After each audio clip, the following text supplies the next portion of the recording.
woman must be at first a good mother, and after that, everything. Everything. Everything. What I would do is I would bomb Iran's oil treasure.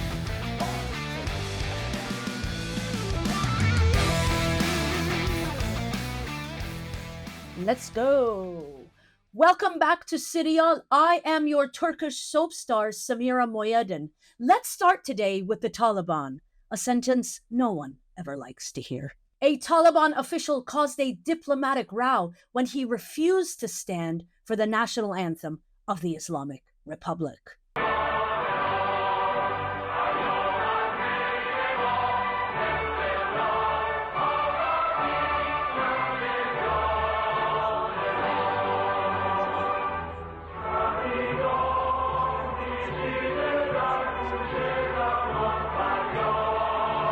The event happened at the 38th International Islamic Unity Conference held in Tehran. The Taliban delegate did apologize 2 days later for his no stand istan row with Iran, but the diplomatic damage had already been done. Let's face it, folks.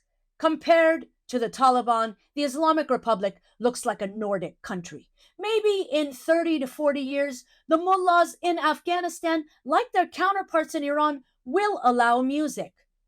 Only for men, of course. Speaking of arrested development, Donald J. Trump's presidential candidacy was once again in the news, this time involving Iran. This morning, the FBI, Homeland Security cyber officials, and the Director of National Intelligence with a disturbing new claim about the Iranian government's secret effort to target our election, accusing Iranian hackers of stealing non-public material from former President Trump's campaign and then sending it directly to individuals associated with President Biden's campaign. Huh? What do you want? What do you want? We got files. We have emails. What do you want? We got it all. What do you want?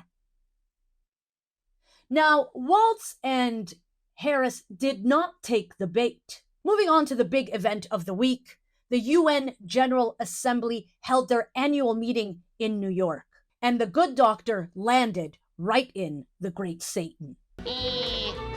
What's up, Doc? Iranian President Dr. Pezeshkian arrived on the tarmac and had this message in his heart. صلح و آینده به اصطلاح با توأم با امنیت و توسعه برای همه مردم. به جای خونریزی و جنگ و کشت و کشتار باید دنیایی درست بکنیم در اون همه انسان ها بتونن راحت زندگی بکنن. مستقل از اینکه چه رنگی هن، چه نژادی هن، چه قومی هن و در چه منطقه‌ای زندگی میکنن. Kumbaya, my lord, Kumbaya. Kumbaya, my lord, Kumbaya. Mr. President, addressing today's and tomorrow's challenges demands collaboration rooted in justice and integrity. Let us build a just and thriving future for our children. Who is this fuzzy-wuzzy guy? Sign me up. Now, the conservatives in Iran did warn the Good Doctor not to get too friendly with the Great Satan while he was in New York. Conservative daily Kayhan said no fraternizing with the devil while in the Great Satan. The warning came from this cutie, Hossein Shariat Madari. Oh, you just want to pinch those cheeks. Hossein is the editor of Kayhan and Khamenei's right-hand man. And we know that little buddy could use a right hand. Now, so far, no pictures have emerged of Pezeshkian and Pelosi popping down pints together. Let's head back to the United Nations and the Good Doctor because he dropped this banger during his speech. The responsibility for all consequences will be borne by those governments who have thwarted all global efforts to end this horrific catastrophe and have the audacity to call themselves champions of human rights. Yes, the West is hypocritical. And what else? We propose that all people of Palestine, both those who live in their motherland as well as those who have been forced into its diaspora, determine their future in a referendum. Referendum?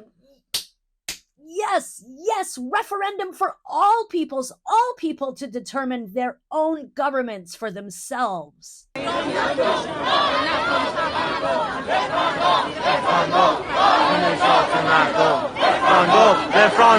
But wait,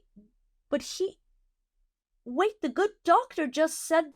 We propose that all people of Palestine, both those who live in their motherland as well as those who have been forced into its diaspora, determine their future in a referendum. That...